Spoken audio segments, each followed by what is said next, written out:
اعوذ باللہ من الشیطان الرجیم بسم اللہ الرحمن الرحیم فبما رحمت من اللہ لنت لهم ولو كنت فظا غلیظ القلب لانفضوا من حولك صدق اللہ مولانا العظیم۔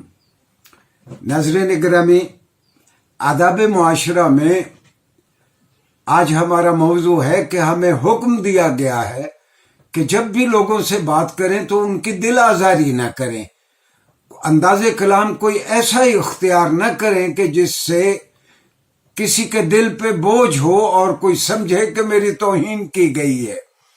اور رسول اللہ صلی اللہ علیہ وسلم کو خطاب کر کے اللہ نے فرمایا کہ یہ اللہ کا اے محمد صلی اللہ علیہ وآلہ وسلم، یہ آپ پر اللہ کی رحمت تھی کہ آپ لوگوں کے لیے نرم خو تھے، آپ بہت خوش دلی کے ساتھ لوگوں سے ملتے تھے، بہت آرام سے لوگوں کے ساتھ گفتگو کرتے تھے۔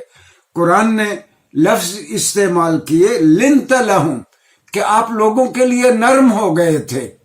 اور پھر قرآن نے کہا ولو کنت فظا، اور اگر آپ درست اور تند خو ہوتے، غلیظ القلب، سخت دل ہوتے، ہر بات پہ دوسری کو جھاڑنے والے ہوتے، لانفضوا من حولک، تو یہ سارے لوگ جو آپ کے ارد گرد جمع ہیں یہ سارے منتشر ہو جاتے۔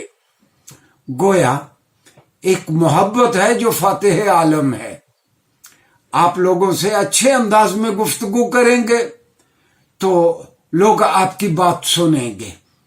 ناظرین گرامی، آج جملہ معترضہ کے طور پر میں عرض کر دوں کہ اس زمن میں رسول اللہ صلی اللہ علیہ وسلم کا کیا طریقہ تھا آداب معاشرت پہ۔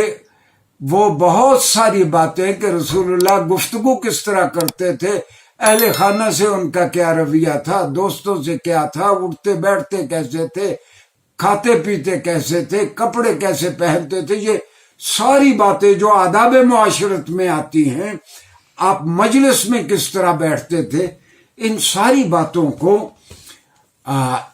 ان سے متعلق احادیث کو ابو زکریا یحییٰ بن شرف النووی، عام طور پر ہم انہیں امام نووی کہتے ہیں، انہوں نے ریاض الصالحین نامی کتاب میں ان ساری باتوں کو رسول اللہ صلی اللہ علیہ وسلم کے سکھائے جانے والے آداب معاشرت کو انہوں نے اکٹھا کر دیا ہے۔ اور آپ حیران ہوں گے یہ بات سن کے کہ یہ ریاض الصالحین ہے کہ مشرق بعید کے جتنے مسلمان ممالک ہیں، مثلا برونائی دارالسلام ہے، انڈونیشیا ہے، ملائیشیا ہے، یا مشرق بعید کی جو مسلمان آبادیاں ہیں، جس طرح ہم اپنی بچیوں کو بیاہتے تھے تو ہم جہیز میں ان کو بہشتی زیور دیتے تھے۔ یہ ایک ایسی کتاب تھی جو آداب معاشرت سکھانے کے لیے تھی، تو یہ ہم عام طور پر بچیوں کو بہشتی زیور دیا کرتے تھے۔ آج کل تو شاید اس کا رواج پاکستان میں بھی کم ہو گیا ہے۔ ان ممالک میں برونائی دارالسلام، انڈونیشیا، ملائیشیا اور مشرق بعید کے مسلمان آبادیوں میں رواج یہ ہے کہ جب بھی بچی کو رخصت کیا جاتا ہے گھر سے، اس کو ساتھ ریاض الصالحین دی جاتی ہے تاکہ اس بچی کو بھی اور اس کی آئندہ نسل کو بھی اسلام کے آداب معاشرت سے آگہی ہو۔ میں یہ آج کی اس فرصت سے فائدہ اٹھا کے میں عرض کروں گا کہ ہر گھر میں ریاض الصالحین ضرور ہونی چاہیے، اور بچوں کو بتایا جائے کہ آپ روز کی ایک حدیث پڑھ لیں، یہ آداب معاشرت کے بارے میں ہے۔ اور میں عرض کروں کہ آج کی اصطلاح میں جو بار بار تنقید کی جاتی ہے پولیٹیکل اسلام پہ، یہ کوئی پالیٹکس سے اس کا کوئی تعلق نہیں ہے، اٹھنا بیٹھنا کیسے ہے، بات چیت کیسے کرنی ہے، معاشرت کے آداب کے بارے میں یہاں رسول اللہ صلی اللہ علیہ وسلم کا کیا طریقہ کار تھا، اس کو سکھانے کے لیے یہ بہترین احادیث کا مجموعہ ہے۔ ناظرین گرامی، رسول اللہ صلی اللہ علیہ وسلم فرماتے تھے کہ الکلمۃ الطیبۃ صدقۃ، کسی سے اچھی بات کرنا بھی صدقہ ہے۔ ایک تو صدقہ کا ایک عام مفہوم ہے کہ کسی غریب آدمی کو کوئی چیز دے دینا. عربی میں صدقہ کا معنی نیکی، اور جس طرح رسول اللہ صلی اللہ علیہ وسلم نے فرمایا الابتسامۃ صدقۃ، کسی سے مسکرا کے ملنا بھی نیکی ہے. بھئی اگر سڑے ہوئے منہ سے کسی سے ملیں گے، یا کوئی آپ کو سلام کہتا ہے، یا کوئی آپ کے پاس آتا ہے اور آپ اس کو جھاڑ دیتے ہیں، اس کی کوشش یہی ہوگی کہ وہ دوبارہ آپ کے نزدیک نہ پھٹکے. تو رسول اللہ صلی اللہ علیہ وسلم فرمایا کرتے تھے کہ لا تحقرن من المعروف شیئا. عام طور پر ہم کسی چھوٹی سی نیکی کو ہم اہمیت نہیں دیتے. رسول اللہ صلی اللہ علیہ وسلم فرماتے ہیں کسی معمولی چیز کو بھی آپ حقیر مت سمجھیں. اور آپ فرماتے ہیں وَلَوْ أَن تَلْقَى أَخَاكَ بِوَجْهٍ طَلِيقٍ، چاہے وہ صرف اس حد تک ہو کہ کسی ملنے والے سے آپ خندہ پیشانی سے بات کریں. اور اگر آپ بات کرتے ہوئے کسی کو یوں شٹ اپ کال دیتے ہیں کہ چلے تمہیں کیا پتا ہے، تو وہ آئندہ کوشش کرے گا کہ وہ آپ سے بات نہ کرے. ایک چیز. دوسرا، قرآن کریم نے اس کو بہت خوبصورت انداز میں کہا کہ وَعِبَادُ الرَّحْمَنِ الَّذِينَ يَمْشُونَ عَلَى الْأَرْضِ هَوْنًا.